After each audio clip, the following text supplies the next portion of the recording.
ਅੰਮੀ ਕੋਲ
ਕਿੰਨੇ ਥੱਲੇ ਹਲਾ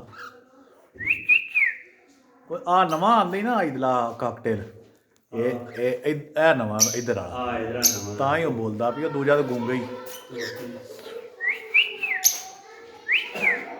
ਓਏ ਉਹ ਥੱਲੇ ਚੜ ਗਈ ਇਹਦੇ ਵਿੱਚੋਂ ਤਾਰ ਨਾਲੋਂ ਉਹ ਥੱਲੇ ਹਾਨੀ ਕਰਕੇ ਉੱਤਾ ਚੜ ਗਈ ਉਹ ਵੇ ਉਹ ਪਿੱਛੇ ਆ ਗਈ